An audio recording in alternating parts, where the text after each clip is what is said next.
Good afternoon. Bonjour à tous et tous. My name is Min Kai Trin, a board member of CIPIM, and I will be your host today. I'm joined by my colleague Caroline Landry, Vice President of CIPIM, who also serves as co-champion of this roundtable. Caroline will be taking on the role of moderator today as well. So thank you very much, Caroline, for wearing multiple hats and supporting us in so many ways. It's my pleasure to welcome you to the fourth roundtable of our 25-26 series, with today's discussion focused on professional development.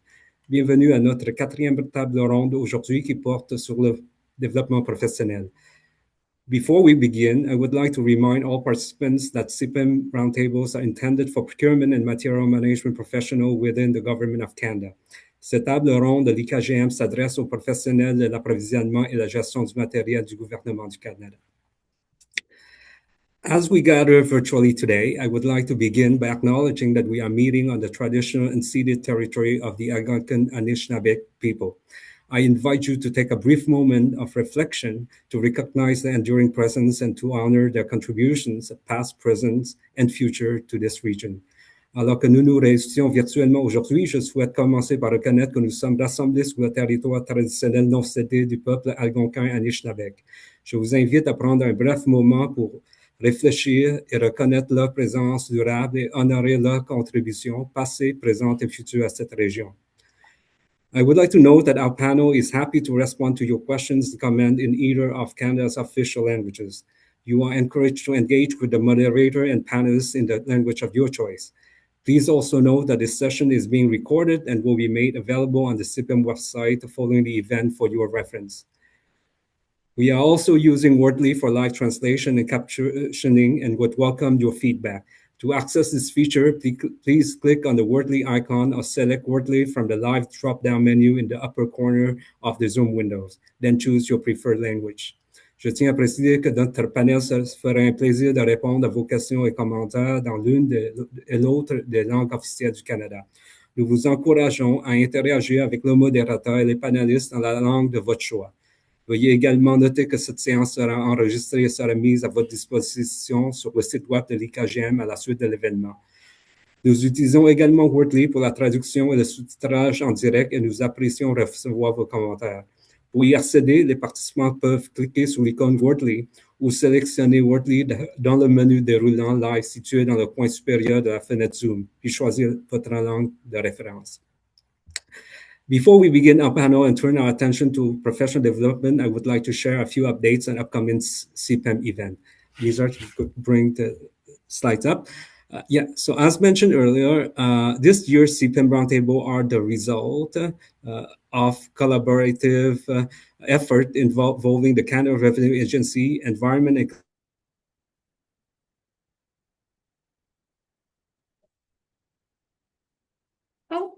Have we lost Min Kai? I think so. Okay. So as Min Kai was saying, we want to thank our partners, Global Affairs Canada, Environment and Climate Change Canada, Shared Services Canada, Parks Canada, and the Canada Revenue Agency. Next slide, please. Zarek. If you've missed the previous roundtables, they are available on the CIPIM website, so you can access the recordings and watch them at your leisure. For those participants who are attending today, you will receive an email confirming your attendance. As you know, the confirmation can be used as proof toward the required annual learning hours for contracting authorities, 21 hours for PG1 to PG4, and 28 hours for PG5 and 6, or equivalent, as mandated by the Comptroller General in May 2025 and established in the Professional Development Framework for Procurement and Material Management. Next slide, please. Oh, are you back, Min Kai? Yes, I am back. Okay. So sorry about all that happened. Some issues with my microphone. So finally get that somehow sorted out with the mute and everything. So thank you very much. Since we're here, I just want to move on with the events that are currently shown on the screen right now. So just to remind everyone not to miss the opportunity to participate in the fleet management workshop, which will be held on September 16 and 17 at the Brook Street Hotel in West Ottawa. This event will, as always, be an excellent opportunity to hear from industry experts, take part in test drives, explore outdoor exhibits, and network with your peers. Year after year, this is a very popular CPIM event, so please make sure to register once registration opens. Ne manquez pas l'occasion de participer à l'atelier de la gestion de la flotte qui se tiendra le 16 et 17 septembre à l'hôtel Brook Street dans l'ouest d'Ottawa. Cet événement sera, comme d'habitude, une excellente occasion d'entendre des experts du domaine, de participer à des essais routiers, de découvrir des expositions extérieures et réseauter avec vos pairs. Année après année, c'est un événement très populaire de CIPIM. Alors, assurez-vous de vous inscrire tôt dès l'ouverture des inscriptions. The regional workshops is scheduled for November 5th at the Lord Nelson Hotel in Halifax is also an event not to be missed, with more details to follow. L'atelier régional prévu le 5 novembre à l'hôtel Lord Nelson à Halifax est également un événement à ne pas manquer et plus d'informations seront dévoilées bientôt.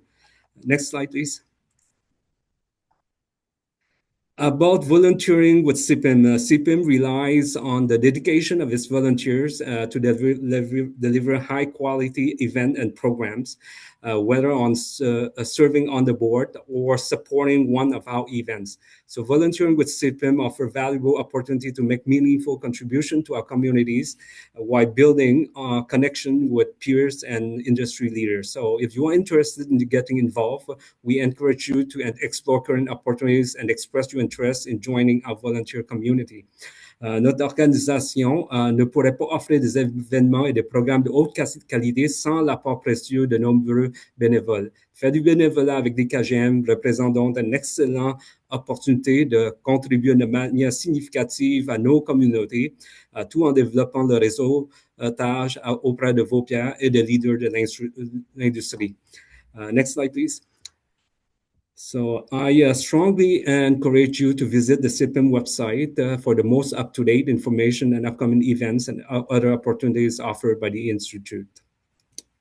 So now and finally, it's a pleasure to introduce Caroline Landry, Executive Director, Strategic Policy Sector, Procurement Branch, PSPC. Caroline is a member of the CIPIM Board of Directors, as well as chair of the CIPIM Mentorship Program. She asked me not to focus too much on her bio to allow as much time as possible for the roundtable discussion, and I will be respecting her request, so I'm not going to elaborate any longer, otherwise it's going to take us at least the next half hour. Alors, c'est un grand plaisir de vous présenter Caroline Landry, directrice exécutive, secteur de politique stratégique, direction générale des approvisionnements ASPAC. Merci encore à toi de me couvrir un petit peu plus tôt. Désolé des inconvénients. Et je te passe la parole. Merci. Merci, Minh Khai. Thank you.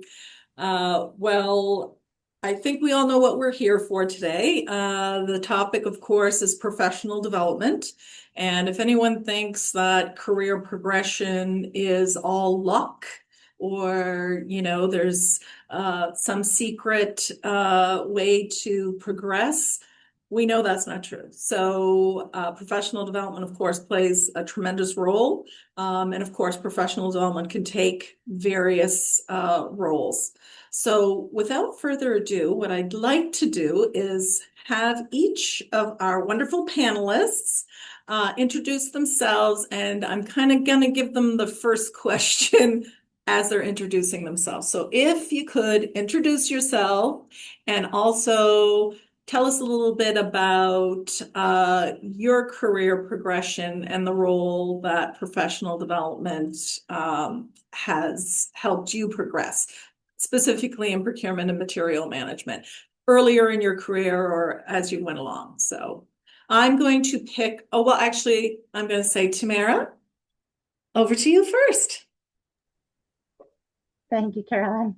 Bon après-midi tout le monde, je suis Tamara McNulty, je suis la directrice principale de l'approvisionnement et les subventions et les contributions à Parc Canada. Ça fait 11 ans et plus que je suis ici dans ce poste à Parc Canada.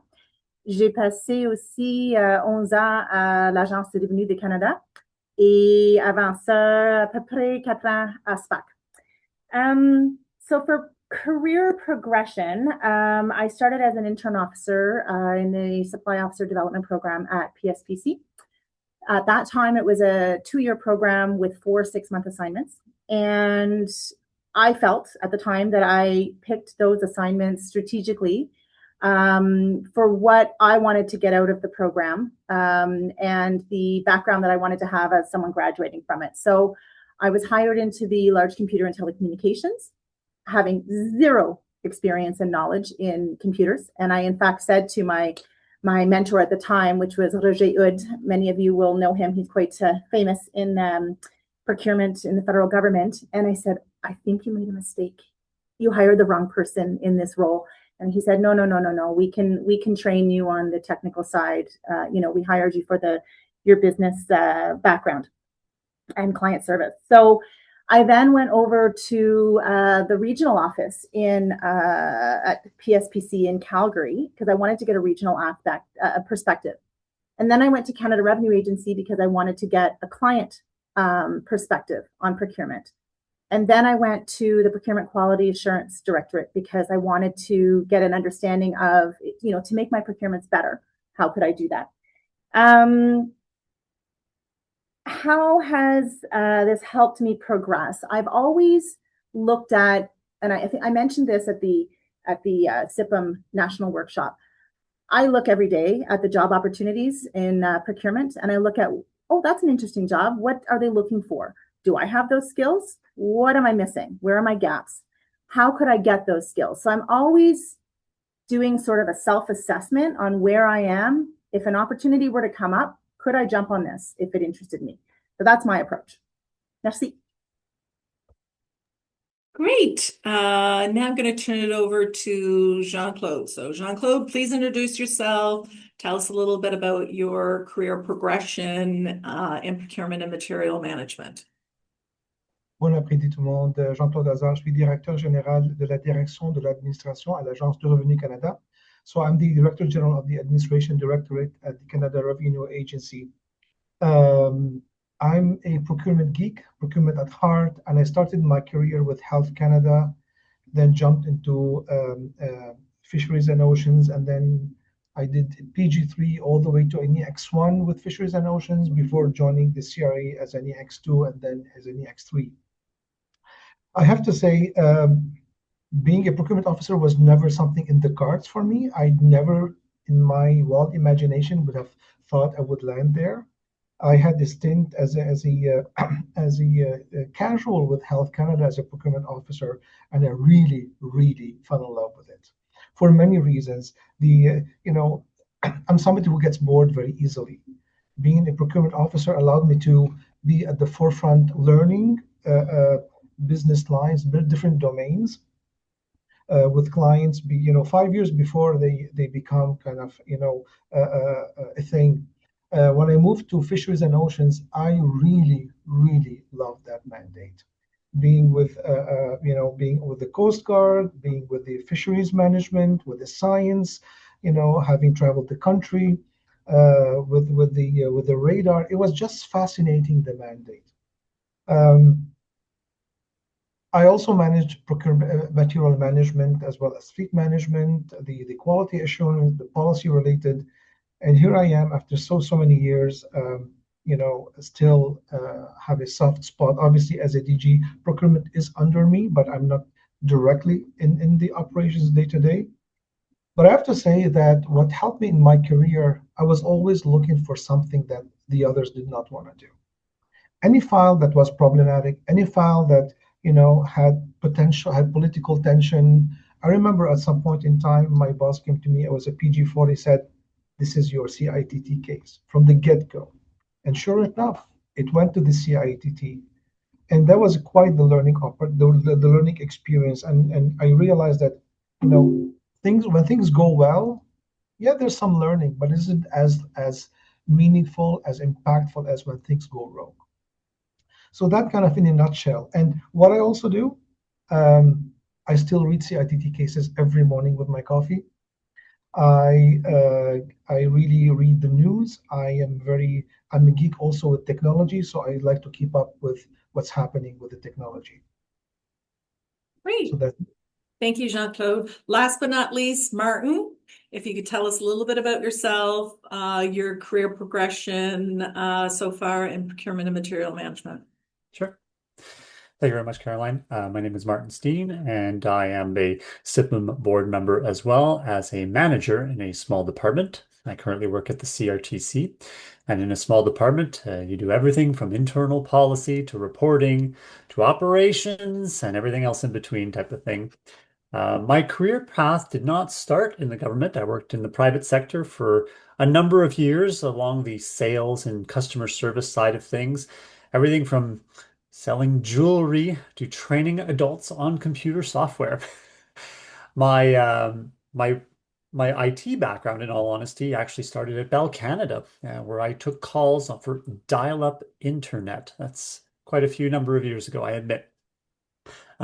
Throughout the years, though, I was able to actually have an opportunity to start my own business doing small business IT, which also gave me an opportunity to meet a lot of people and offer me things like a casual.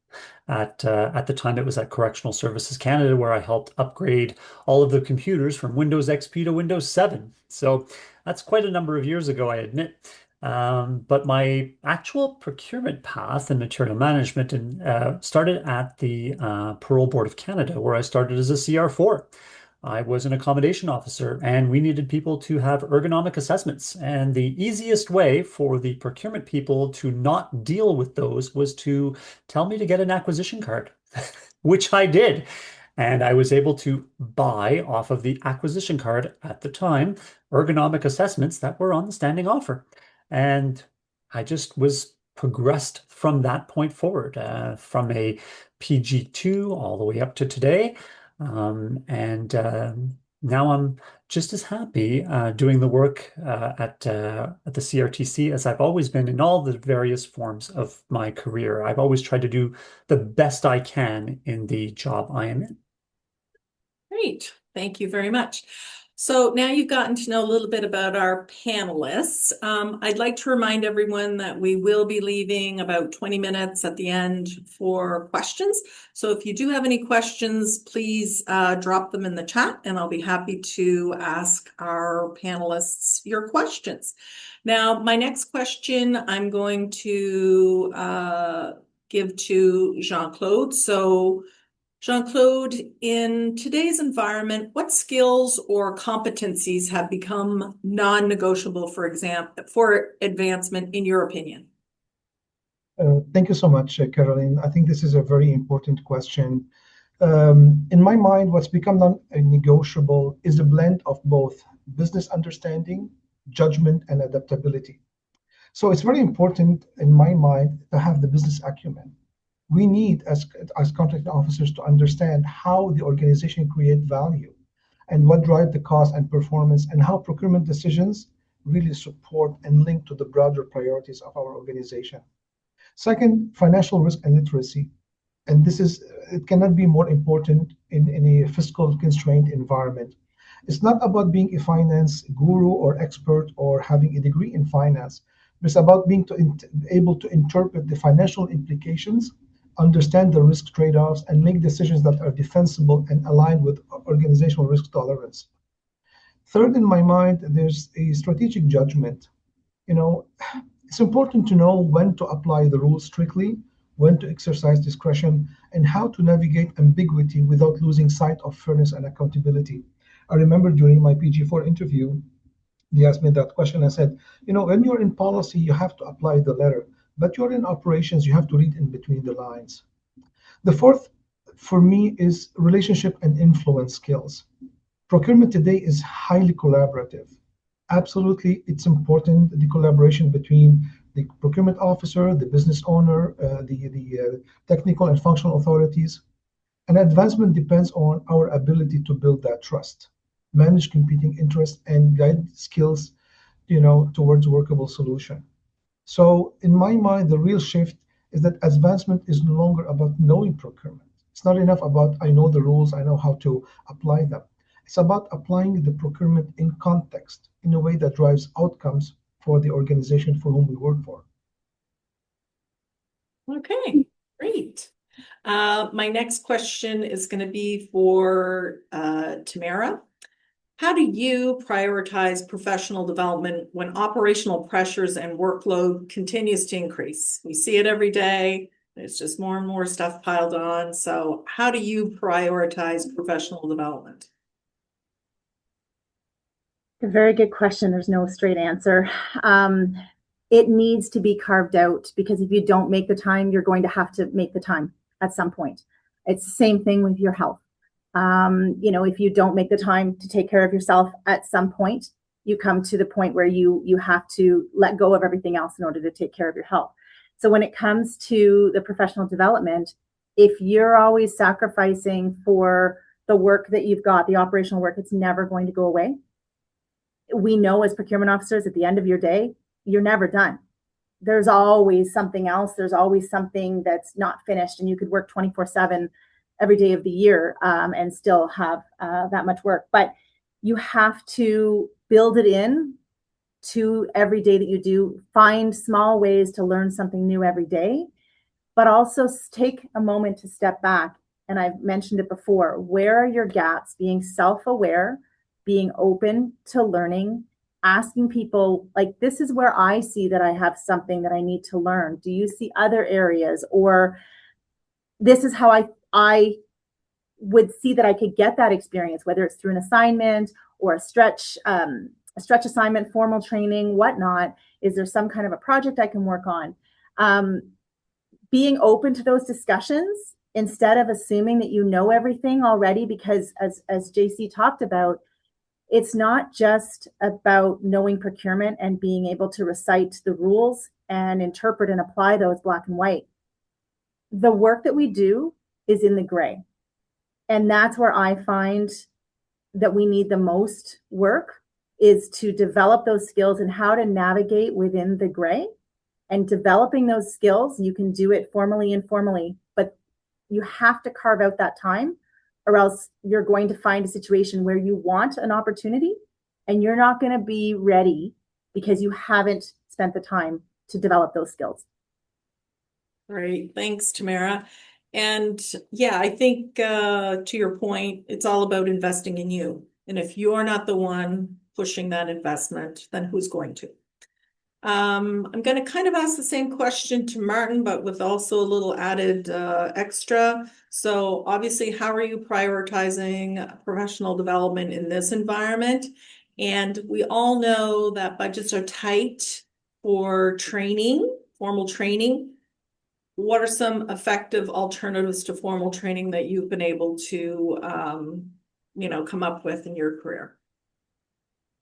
So one of the things that I say often is to, and we're talking here about your professional development essentially, and I actually have like a lot of stories that I'd like to just impart, not necessarily on this topic specifically, but in general, I've got so many that I'd like to talk about. And this one is that we had a sort of end of year wrap up, if you want to think of it like that, little party last Friday. I think, yeah, it was Friday last week, where we all went to the Casino of Lac Le May. Actually, we went to the Lac Le May, which is just the actual waterfront, not the casino itself. And we just sort of celebrated year end. Us being in a small department, we actually report to the CFO, and we have finance.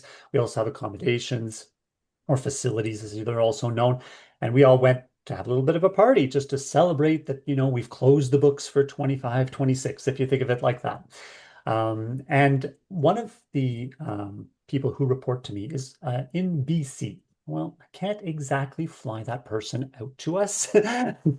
So I spoke to her on Thursday, and I said, what are you going to do on Friday? And she's like, well, I'm just going to work. And I'm like, I don't like that idea. And she's like, if you don't like that I'm going to work, I'm like, no. See, I need you to prioritize what you would like to also do as well. And one of those things that if you'd like, is I want you to find time to do something that you want to do that's related to work. Because we're not going to be working in the sense of the same, operations or writing policy or something to that effect. We're going to be out, we're going to be having pizza, sort of thing, but it's still in a work type setting. So let's try to develop something that's in a work type setting for you. And she says, what do you suggest? I said, well, according to LinkedIn, because we're like, I don't know if they call them colleagues on LinkedIn type thing. I said, you still work in 2 departments ago to where you were. And this would be an opportune time for you to invest in yourself, as you had said, Caroline, where, update your profile, keep your professional persona, if that's a way of saying it, up to date, right? Put it up to date. Why not? Put in some courses that you've taken recently. And this is when I don't really want you to be working on this, your typical day to day, because it's not fair to you to have to work on those things when we're not. So this is where I try to carve out some time for various employees at certain times to try to make sure that they understand what might need to be done. I even said there's a couple of courses that you may need to take on the Canada School of Public Service.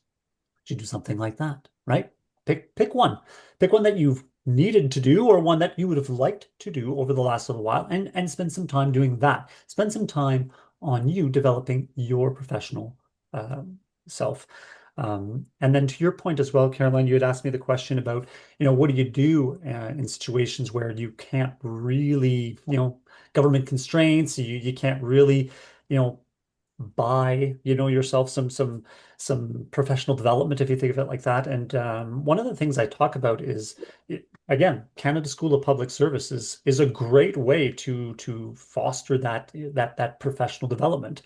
That to my understanding is free. I don't think I've ever seen anything where you used to pay for it. I think when I first started in government back in, I'm going to say around 2013 type of thing, I think I remember the delegation of authority, I was told, was a paid thing. And maybe that was true. But when I went to get my delegation authority, which was prior to me actually requiring to have a delegation of authority, it was free. So I spoke to my boss and I said, hey, look, I want to take this course. Any objections? And they're like, well, why do you want to take this course? It's like, well, because I want to be ready for that next step. I don't want to be told, well, Martin, you need delegation of authority, go get it. You don't say, Martin, you need delegation of authority. Great, here it is, right? Because you've taken the time. Plus, you learn so much in that type of a course on all the various aspects of what a delegation is. So that's one of the things I would suggest is just that alone. Sometimes if you're part of a union can also give you the opportunity to have different courses that are essentially offered to you for free for being part of that as well. And us being in contracting typically, and some of us I know are also in material management, we can sometimes see that, there's an opportunity for maybe a group training. So if someone might have sent you a requirement for, I don't know, 30 or 40 people in a group training setting, but they've only got 20 of them, right? Sort of thing. There's nothing wrong with you speaking to your supervisor or your manager and saying, hey, I noticed that this contract came by. It's for, I don't know, AI. And it would be really interesting to me too, if that would be an opportunity for me to even tag along with that. I wouldn't specifically go to the client and ask them to do so, but speaking to your supervisor or manager, maybe they could speak to their manager. If they've got an extra seat open, it doesn't cost any more and you could fit in. Why not, right? More value for money, as I say. So those are some of the opportunities and some of the suggestions that I have. Great. Thank you. I think, Jean-Claude, if you have anything you can add to this? Yeah, I mean, I fully agree with Martin, but what I also want to say is that resources tight or not tight, training and professional development isn't just about taking a course, or taking a workshop. It's something that becomes embedded in the day-to-day work that we do. Whether, taking on a bigger file, a more complex file, that stretch our, our abilities, or, shadowing, taking mentorship with someone more senior than us or in a different commodity than we're used to be working with. or even the file that we've taken. We've seen the last couple of years, all the audits, all the saga on Parliament Hill, having a reflection of what worked on a file that we just did.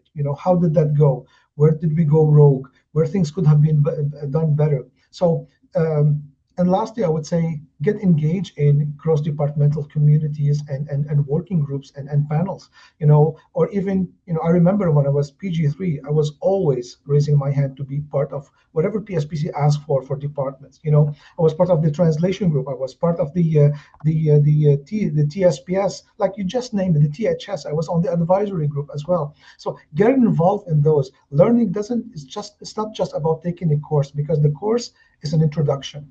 But professional development that comes at our age and in our situation from the doing and from the reflection we do after every action. Great. Thank you, Jean-Claude. And of course, you brought up a super important point, mentorship.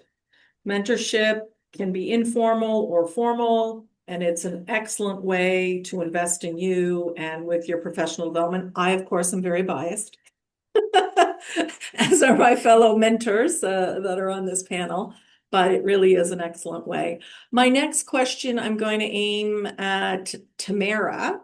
So, and it's all about increasing your visibility and demonstrating your value without appearing self-serving. I'll quickly just build on what Martin was talking about. Last week, your team got together to celebrate with pizza. So this week, of course, is Public Service Week. We also had the pizza in the park. And one of my colleagues was like, I don't think I'm going to go this year. And I was like, aren't you the lady who just made a pool?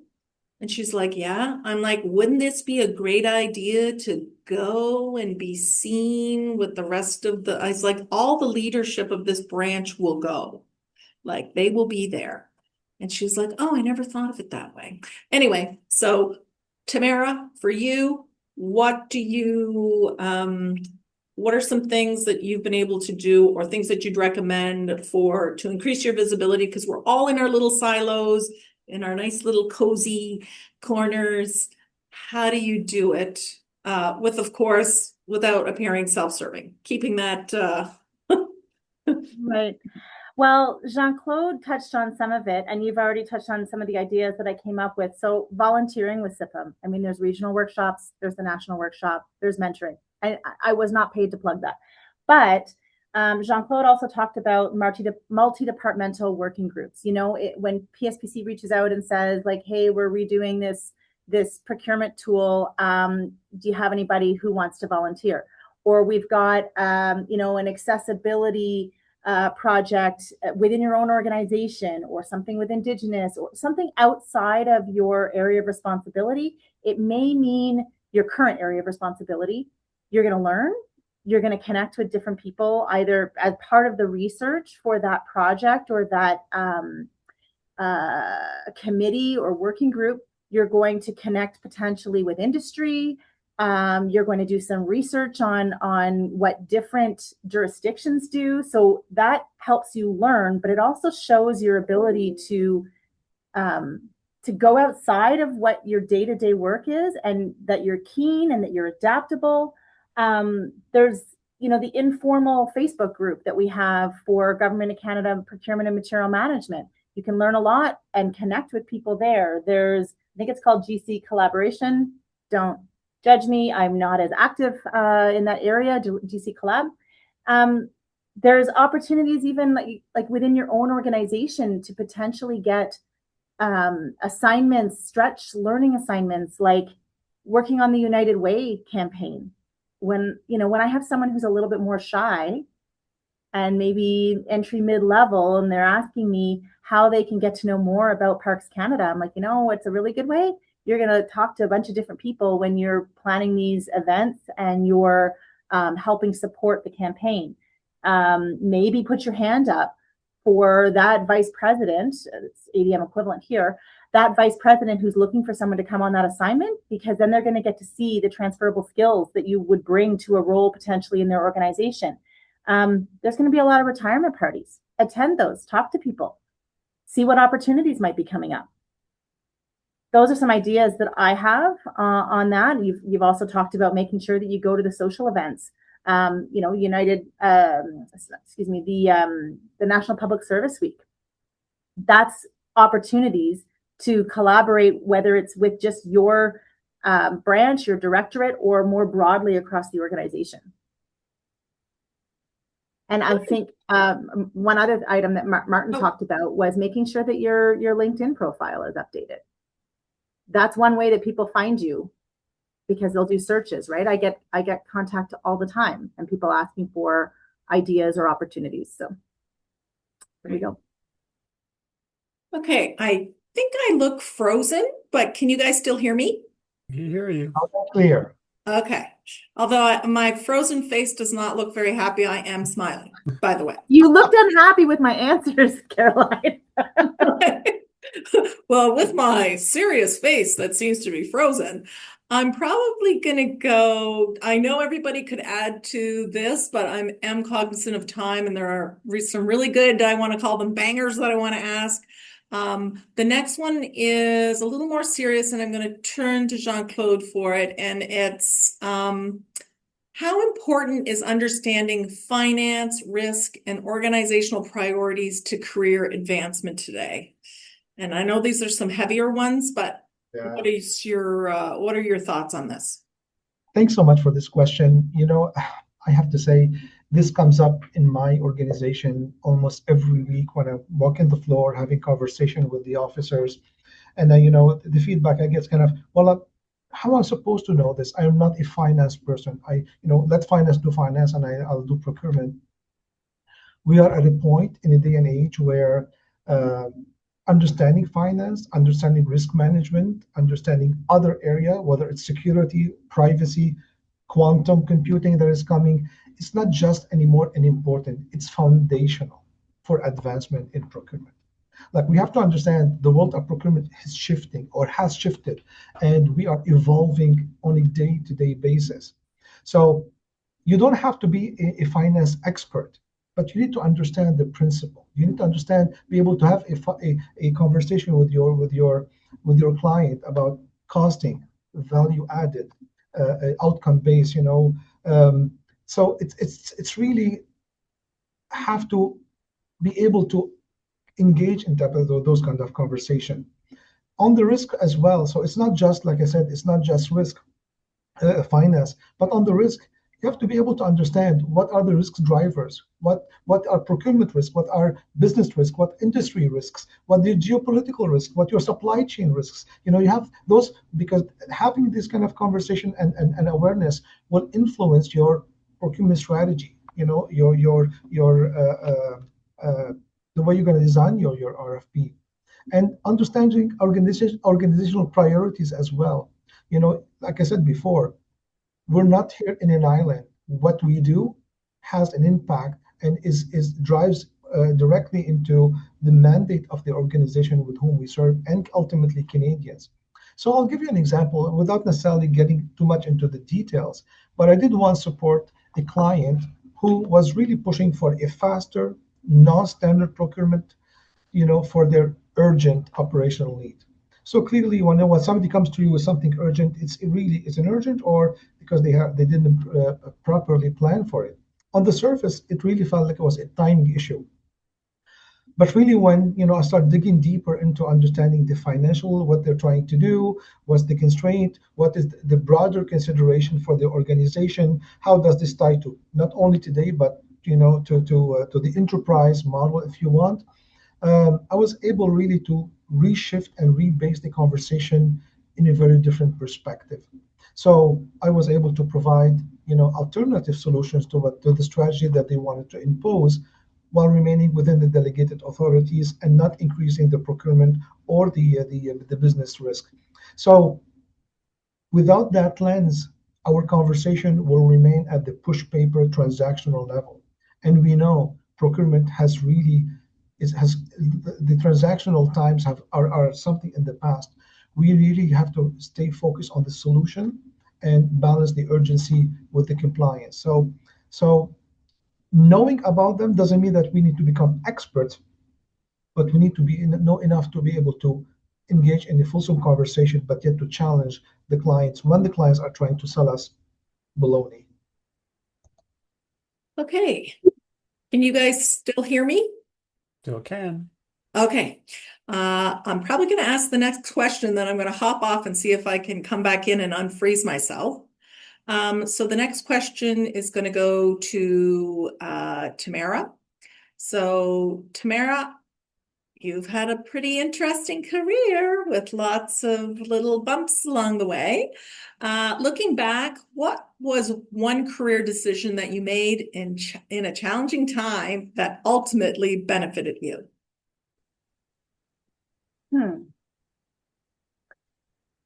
Well, I would say one of the career decisions that I took, Jean-Claude will recall this. He had only been on the job for a short period of time when I left for Parks Canada. I had honed my skills. I came up through, PG4 in IT distributed and strategic sourcing and IT host, and then professional services and IT professional services at CRA. And I tried out the director role on an acting basis. I didn't get it. And, I was a manager competing against an experienced EX1. It was unlikely I was going to get it anyway. But I dusted myself off, picked myself up, my ego as well. And I tried again. And I went out on a limb and I applied for this job opportunity at Parks Canada. And I'll be honest, at the time, I was like, Parks Canada, what the heck would they procure that would be like very complex? And I remember, as I spoke about, when I was leaving, Roger said, have fun buying picnic tables. Well, I left, and day one on the job, I did my research. I read all about the organization. I went through their procurement reports. I looked at their departmental plans and learned about this federal infrastructure investment program. And I was a little leery because the role involved grants and contributions. I had no background in that. And the role involved a significant amount of real property contracting. And I had zero experience in that. And we were taking the agency back in 2015 had just taken on a $3 billion federal investment infrastructure investment program. And if I think back, I was like, wow, they really took a chance on me. I must have wowed them in the interview because there was a significant element of the role that I didn't have the experience in. But you know what? I stepped away from what I knew and I went to something that I didn't know. I had to learn to rely on my team, they were the experts in real property. And I had to learn to navigate without being an expert. All throughout my career up to that point, I had been an expert in what they were asking me about at the manager level, at the team leader level, at the manager level, at the executive level. I knew the organization and I knew the commodities that they were seeking guidance and support on. When I came to Parks Canada, that was new. It was high profile, and it was commodities and roles and accountabilities that I'd never had before. So it's paid off. I mean, Jean-Claude talked about being able to travel. I mean, of course, there's constraints, but there are opportunities where I've had an opportunity to go. Last summer, I was in the Torngat Mountains National Park. If you're not familiar with it, it's in the very north of Labrador. And it's fly in, fly out. And every single day, I was either in a boat, a helicopter, and or on a base camp with recipients, beneficiaries, I should say, of this National Park Reserve. I've had an opportunity to go to Guayhanas National Park, which is the former Queen Charlotte Islands, and meet with the Indigenous partners there and meet with my clients. There's been opportunities to go out and meet with my clients in different national parks and national historic sites across the country and meet up with my team. So it's really paid off for me to have taken that opportunity and to go outside of my comfort zone and just rely on the skills and competencies that I had developed and then continue to learn and grow. Great. Thanks so much, Tamara.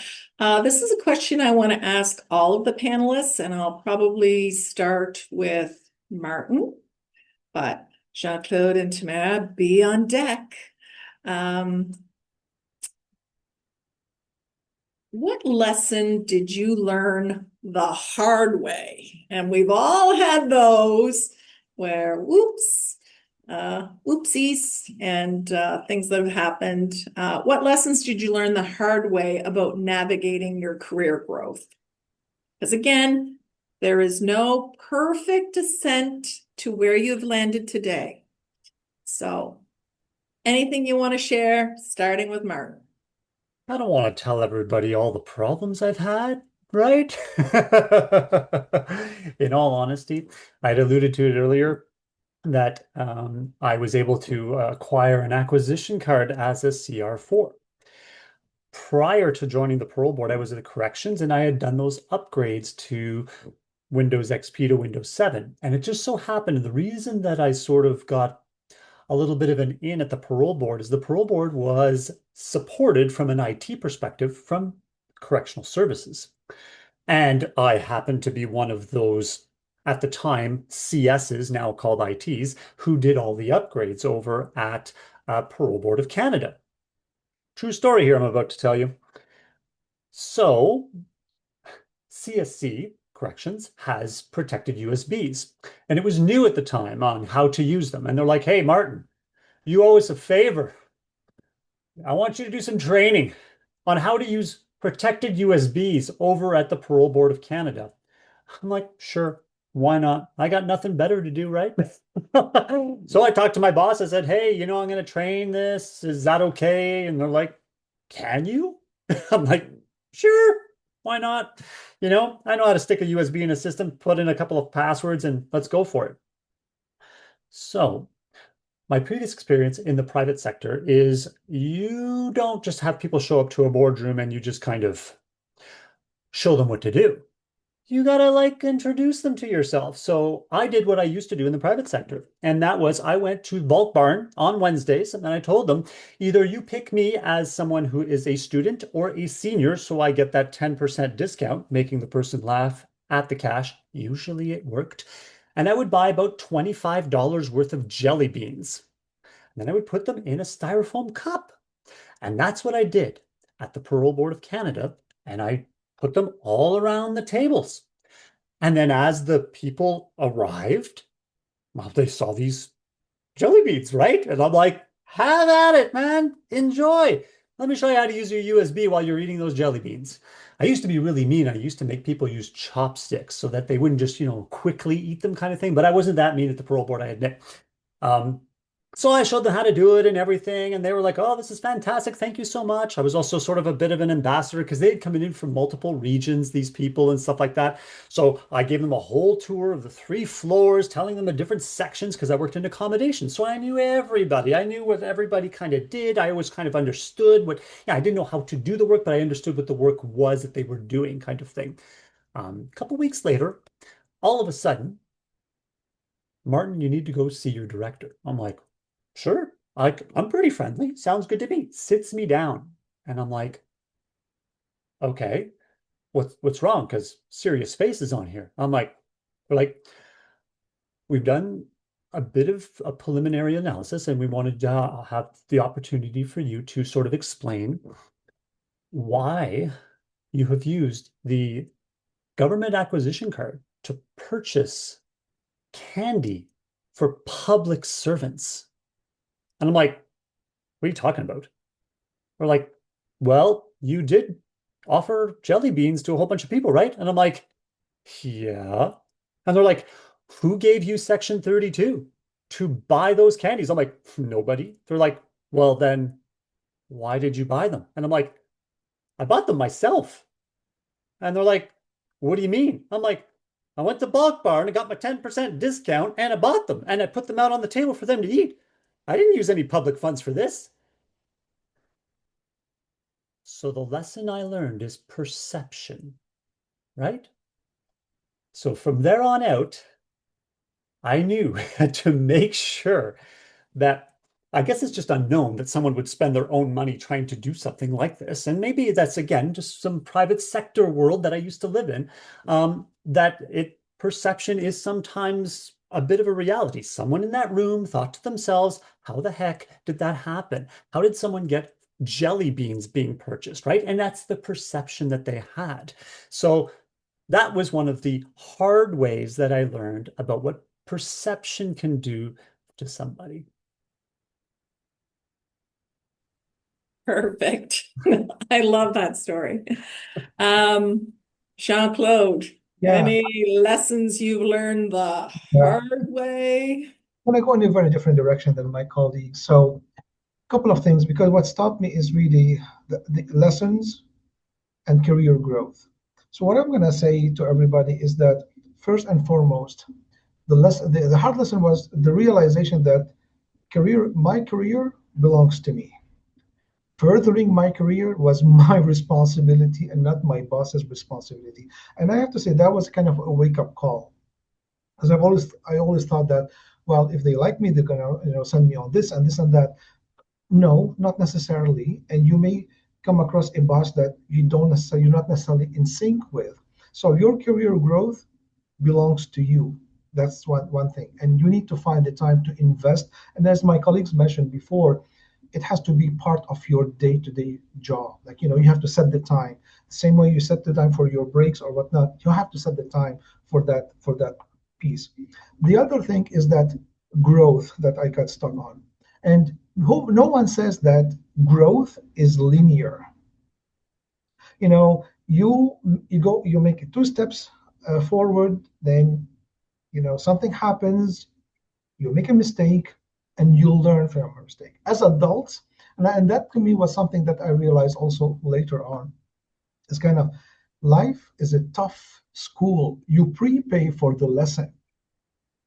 So those are things that I think I've mentioned that before in different panels with SIPIM. When I was younger, I was cocky, and I'll admit to that. I was very proud of myself, always successful, and to go into an interview and you succeed but you don't get selected was kind of a slap in the face for me. And I see Tamara shaking her head.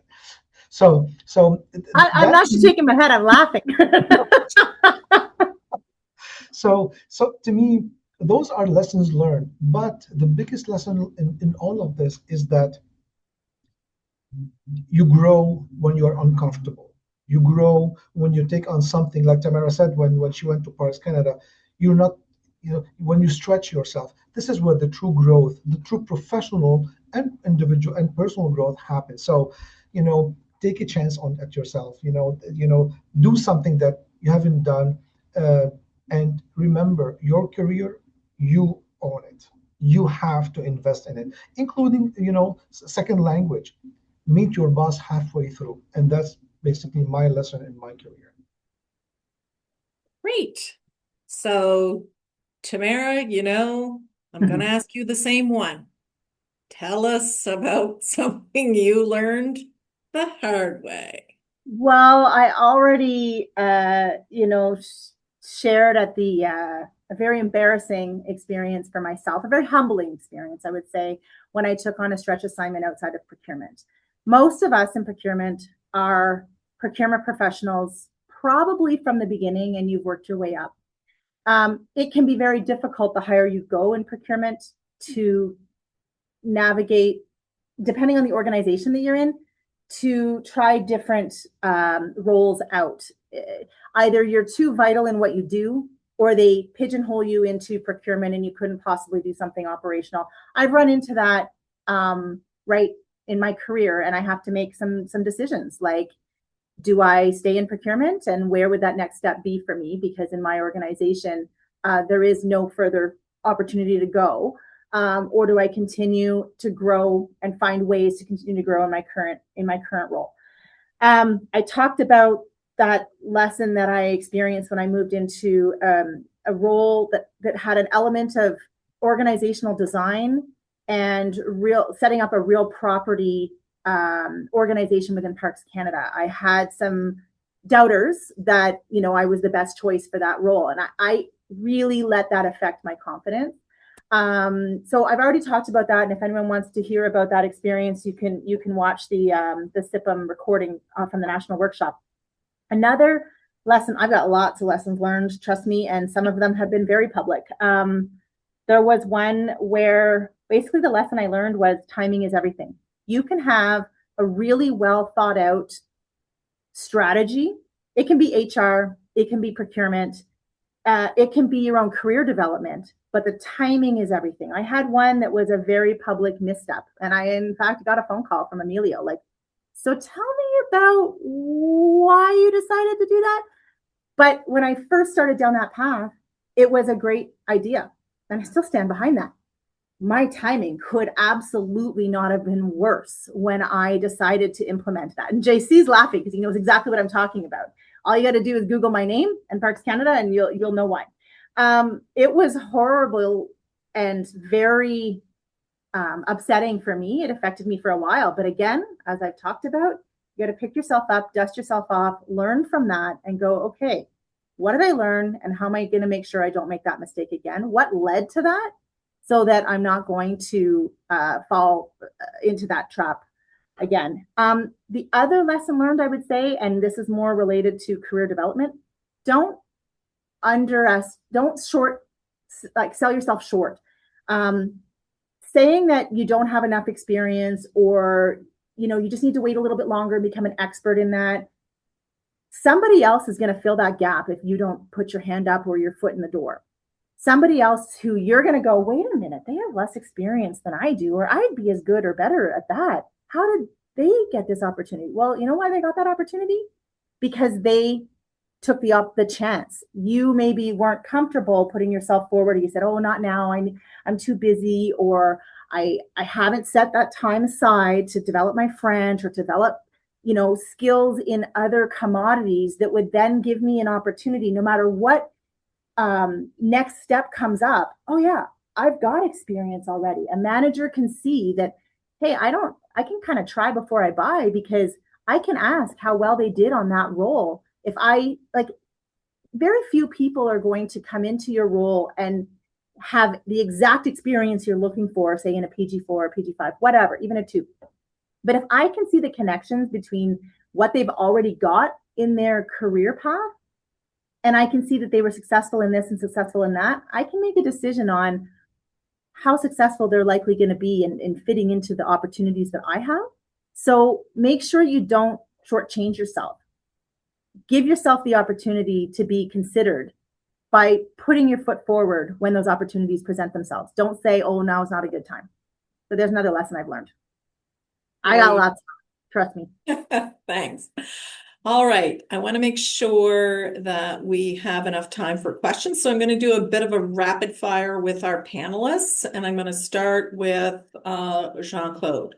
So in this environment, how do you stay motivated and engaged when advancement opportunities appear, and I do air quotes, appear to be limited? How do you stay motivated and engaged?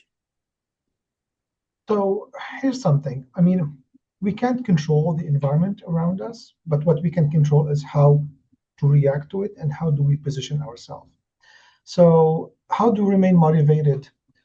First of all, having the awareness that this is not something about you, it's the system around us. It's the system that is kind of right now limiting the opportunities. And I can tell you at this CRA, we can't bring anybody from the outside. We have a higher freeze for that. So these can be very discouraging. So when the system around you is stuck like that, this is the time to go into your cocoon and work on your skills. Whether it's your soft skills, your business skills, your technical skills, whatever the skills that you feel are needed. And Tamara started talking when she started, she takes a look at what job posting or they're looking for. Do that. And it's okay, see, I want to work on these skills. I want to, hone in on this and develop that. Whether it's communication, strategic thinking, collaboration. So when the system around you is not helping, take the time, step back, and develop yourself. So when the next opportunity or the system shifts again, you are ready, and you are ready with vengeance. So that's what I would say. Okay, great. Next one is for Martin. And I think you've already talked about this a little bit, but if you could expand on what role does adaptability play in the long-term career success within procurement and material management? I guess we'll call you Mr. Pivot. I suppose. I mean, I'm a big fan of adopting like new ways of doing things, if you think of it like that. I mean, just recently we received information that we won't be using that tool that sort of tells us if I can't even remember the name of the tool now, where you can see if the company is like registered with the government. We have to use one with Indigenous Services Canada now. It was just talked about yesterday at CAB. But SRI, I think. yes, SRI, thank you. Yeah. And then they're like, oh my God, we need this tool. What are we gonna do? I'm like, well, we're gonna just do what we need to do. Like we're gonna figure it out. Like, so we'll, and yes, we have to, sign a memorandum of understanding with ISAD so that we can actually get this, tool of theirs to give us the information we need type of thing. But it's more of a validation tool and not as much of a sort of a working tool, I want to say necessarily. And I sort of put that into perspective for them. So I am fine with, adapting to new digital tools. Even the CMI tools and examples are one of the first ones that I was like, hey, I'm a small department, but heck, I want to try it. Like, can we try it? And they're like, sure, we're piloting it with SSC right now, but sure, we'll think about you. And, a couple months later, lo and behold, I get a call and I actually put one of our PGs who was acting as a PG4 at the time in charge of that progress of sort of the implementation of that and making sure that it worked for our small department and that the update would happen, right? Giving them an opportunity to put something on their PMA as an example of one of the things that they do as an extra, right? Sometimes you have to shift strategies or manage different risks. And I mean, I have to admit, long-term career success, I mean, just adapting to some of those things. And I'll give one more example, just self-serving a little bit. At SIPM, there was at the very last day, the very last session, I happened to be championing it. And one of my former colleagues from the private sector happened to be the speaker from PSPC. Had no idea. We caught up, right? And she was there, and man, was that ever a difficult thing to do. But I could read the room, and her job was to prove that a solutions-based contract is more advantageous than a task-based. And there are people in that room that I think went in there with like, prove it to me. And I think she did an excellent job of literally reading the room and showing them. She had worksheets brought out. She had people take a task-based and actually change it into a solutions-based contract and read it out loud for the rest of the people to understand. And it's like, yeah, that actually sounds better that way. So I think sometimes long-term career success is being adaptable to the various forms of how we're going to do our job. Sure.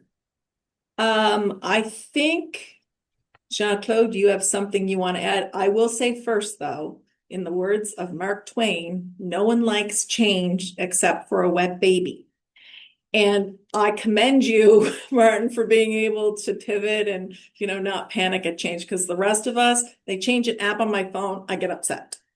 But anyway. Just the color of the app will mess you up. No, but I recognize we do have to change. Jean-Claude.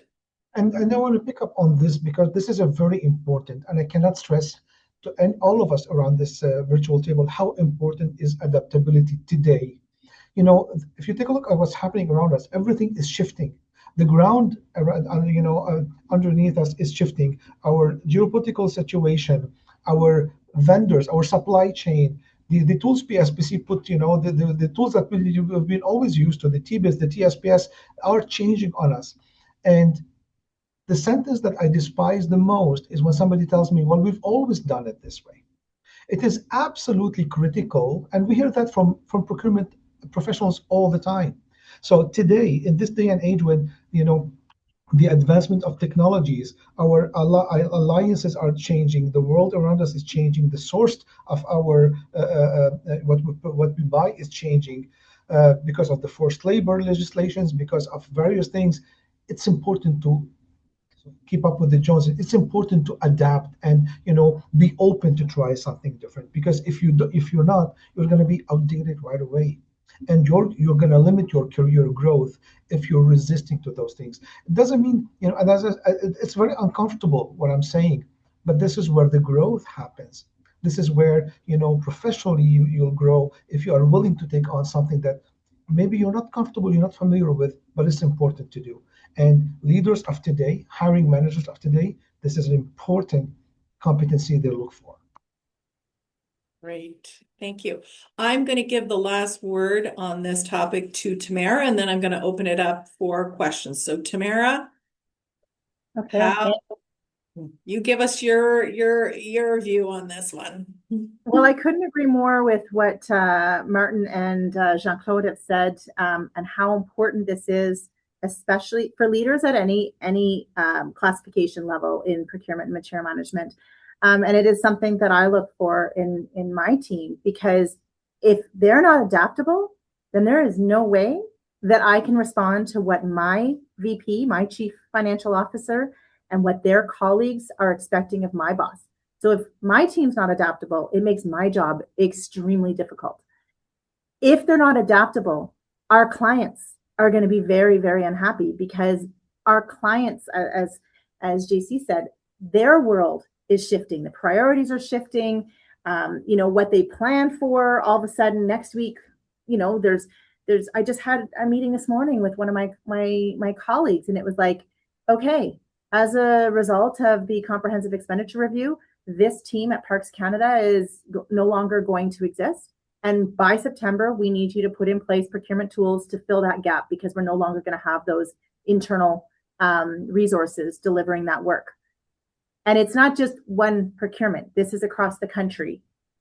So it's not just one national tool we can put in place. It is finding a solution. We've got to do that in 2.5 months as we're heading into the summer season.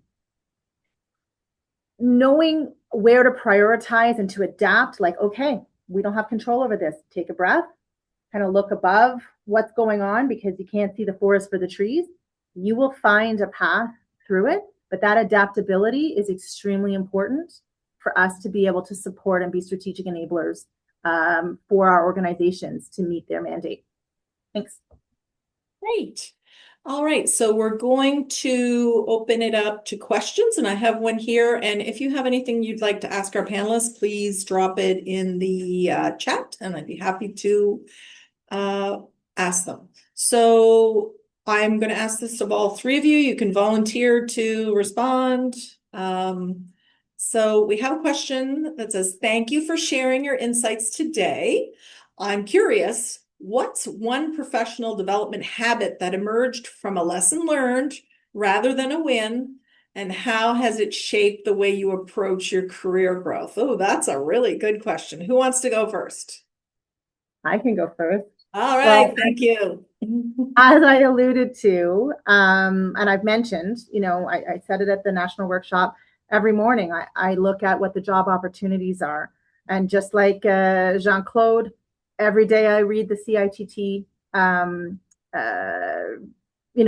news flash or whatever that goes out, the newsletter, on what are the cases, what's happening. I also read the news every day, and sometimes I don't get to read it right away in the morning, and I read it later in the day. Well, that very public mistake that I talked about, that is the one day I was too busy and too tired and rushing to meet a meeting, and I didn't read the news that day. I was blanking out the news because it was like, yeah, I'll get to that later. And I made a decision to launch something. Like I said, I couldn't have picked a worse day. Literally, news came out that day that basically went against a decision that I made to launch something. And it was extremely difficult to navigate. It was on the news. So that was a lesson that I learned, that, you know what, take the time to see what's going on, because as JC mentioned, our role has become much more public. The scrutiny has increased. I didn't think that was possible, but it has. I've never seen before, and maybe I just wasn't paying attention, but I'm pretty confident that we haven't seen procurement mentioned, and supply chains and everything that we do day in and day out seems to be on the news all the time. And how we're feeding, it may not be direct, but it's indirect. So being aware of what's going on around you at the political and the public level, no matter what level you are in the organization, I think is a really important lesson Okay. that will impact your career. I'll probably pick on Martin to answer this one that you just did. So, one professional development habit that emerged from a lesson learned rather than a win, and how has it shaped the way you approach career growth? Because I have the next question is yours, Jean-Claude. That's in the chat. So be ready. It's coming your way. So, Martin, So lesson learned yeah. rather than a win. I think ultimately it was a win. I'm here today. But I want to say that so I've mentioned I worked in the public sector and that I worked at corrections temporarily. I say temporarily, it was 2 back-to-back casuals, if anyone wants to know. And it was, to me, unsure. Like, I had my own business, I had clients, I had people who worked for me, but my kids were small. And I didn't really have kids to just have them. I kind of wanted to hang out with them and help them grow up, learn from me. I don't know if that worked out or not, but we'll find out, right? And I thought to myself, well, what do I want to do? Do I want to continue this path to helping small business IT? And the answer is always, even to this day, I really do care about that. But I thought to myself, well, maybe going into the government and honestly taking a bit of a pay cut, right? If anyone ever wants to take a look at what an IT1 makes and then a CR4 makes, there is a small discrepancy between the two. And then there's also what I was actually making as a private sector person. But I had to think to myself, okay, well, what do I want to do, right? Can I financially do this kind of thing, right? And the answer was yes, but very difficult. So I did make that step, and I took a bit of I'll call it a career sidebar, in order to get into the government, which I, to this day, think was one of the better decisions I actually made. But it was a bit of a tough one. I must admit that I worked in IT, and then I was working in IT and at SSC upgrading. But it was one of those programs that, once all the computers are upgraded, well, they're all upgraded. Like, it's actually a real sunset kind of program. It's not just being sunset. It's like once you start, there's an end. They're all upgraded, right? And then again, going from IT to accommodations where I'm helping somebody adjust their chair or bolting on a keyboard underneath the surface or their desk, if you think of it like that, is very different type of work. I'm sure I could handle it, sort of thing. So that's sort of my answers to how that could how that. Well, it certainly goes back to the adaptability question, and then of course investing in you. And you're right. I think many of us, who myself included, worked in the private sector. It was a bit of a haircut to join the public service. But then once you do, there are so many opportunities. And if someone would have told me 20 years ago that the love of my life would be procurement, I would have laughed in their face. But it's funny how life works out. Jean-Claude, we have a question from Tammy. What skills or experience are becoming essential for career progression that weren't as critical earlier in your career? Which was just 5 minutes ago, I know, but if you could think way back. Thank you so much. You're too good for my ego. Thank you so much, Tammy, for this question. I'm hoping that I'm pronouncing your name correctly.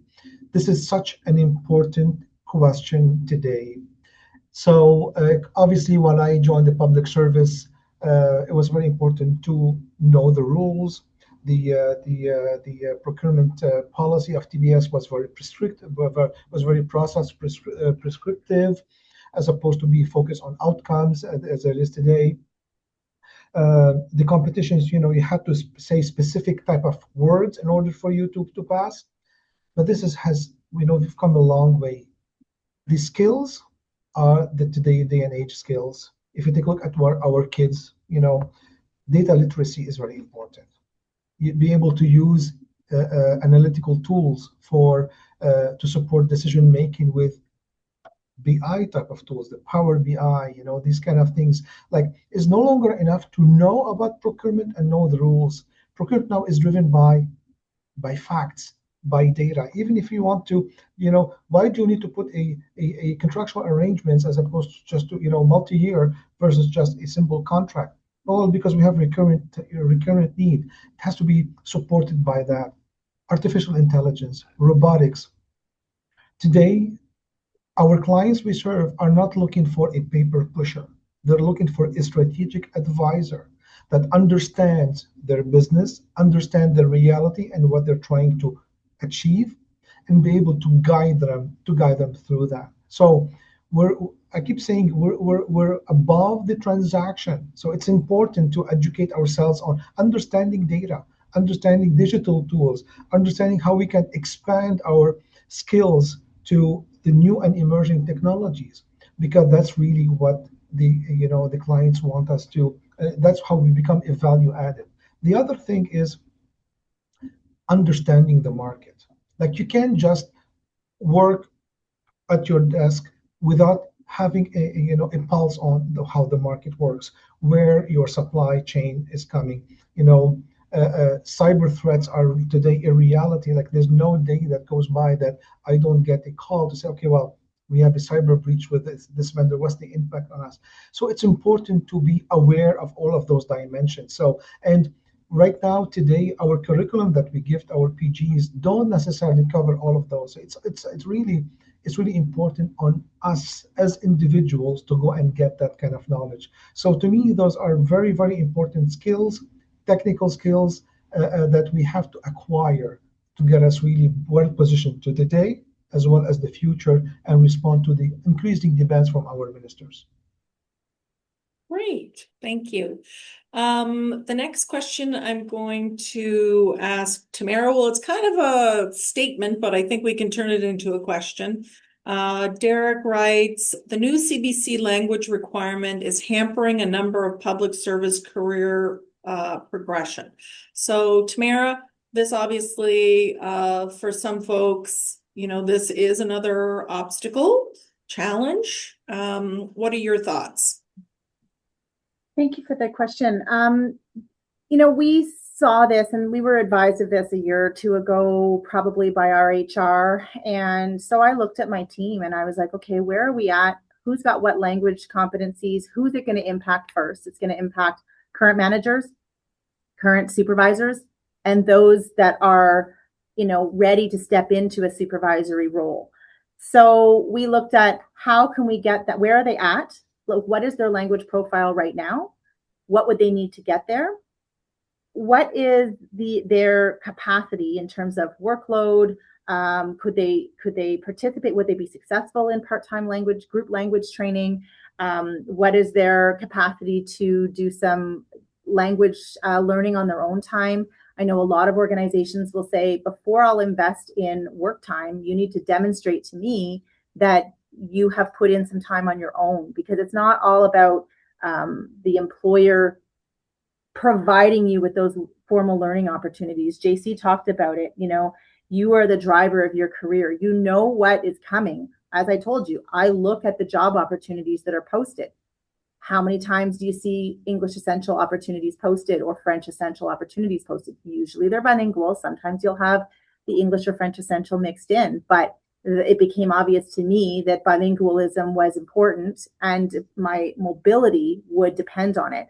My opportunities to get into supervisory, if you think about it, you're supervising people who they have the opportunity to work in their first language, the right to work in their language of choice, official first language of choice. Our clients also have the right to work in their official language of choice. So if you want those opportunities to work on those challenging files, it can't just be in the language that you want to work in. You may need to work a little harder to develop those skills. We talked about it earlier, investing in yourself. You have to carve out that time. It may be that you do a combination of learning on your own. You make a business case. This is what I've done. This is the distance it is between me and the CBC level.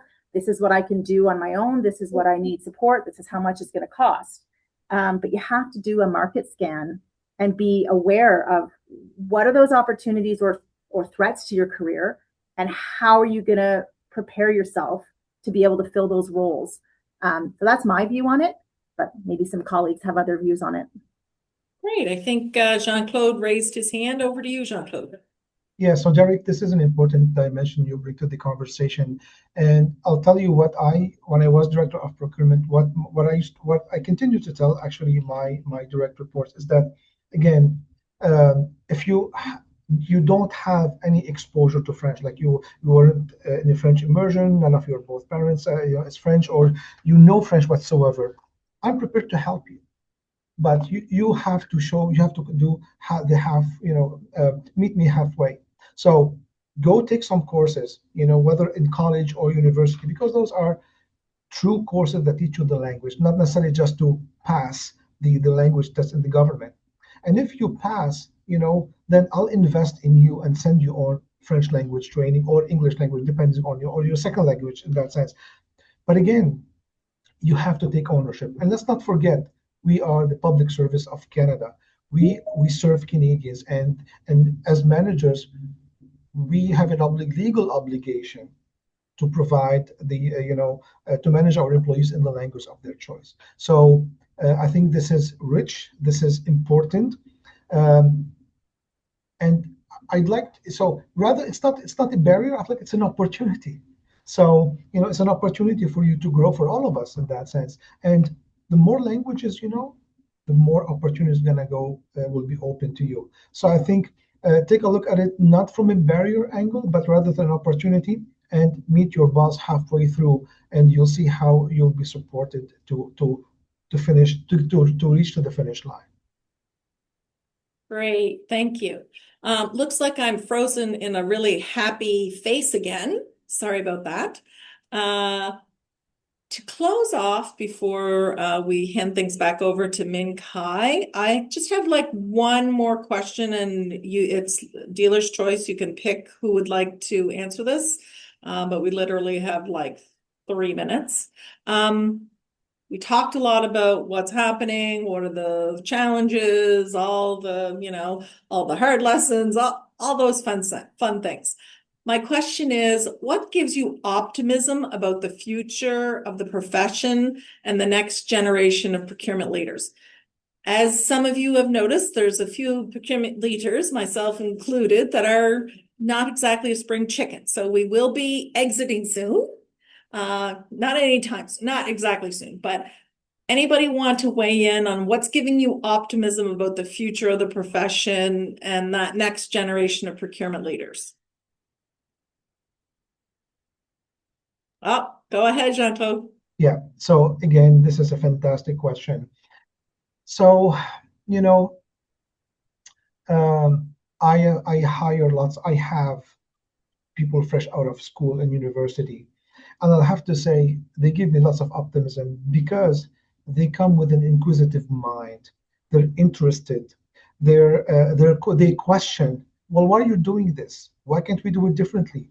And that, to me, those type of questions, are very healthy, and they, give me the comfort that the community has a bright future. Rather than saying, well, we've always done it this way, we are at a crossroad right now where there's a major shift in the way we do business in the government, in every business line you're in, particularly in procurement. And the new blood is not necessarily taking what we tell them to do, that we accepted it as gospel. When I joined Health Canada, they had this is their way they treated things. And then when I came to fisheries, there was absolutely different way. And I would ask the question, well, why? That's how we do it here. No questions asked. So the new generation is bringing skills, competencies that we are striving to develop, and the inquisitive mind. And to me, that elevates the strategic element, which is it's an upgrade that we want to have to our community. So this is their starting point. So to me, if we're starting here, then can you imagine where we're going to go from there? Great, thank you. Now we're going to have to leave it here for the questions for the panelists. But before I hand it back over to Min Kai to do the closing, I did want to thank our panelists for being so open and honest and sharing your experiences and really paying it forward. It's something that I think is super important in our community. Everyone has gotten where they are with lots of help along the way. And I really want to thank you all for doing this for your community and investing in your community. So I'm going to hand it over to Min Kai, and thank you all for your attention today. Well, thank you very much, Carolyn. Recognizing that many of us have commitment immediately following this session, I will be brief as usual. I would like to extend a sincere thank you and a round of applause to Caroline, our moderator, and to our panelists, Jean-Claude, Tamara, and Martin, for sharing such thoughtful, insightful, and inspiring perspectives today. Thank you as well to all the participants for your presence and engagement.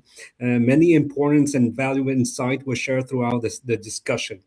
On behalf of CIPIM and our panel, we wish you a wonderful rest of the day and looking forward to welcoming you at a future CIPIM event.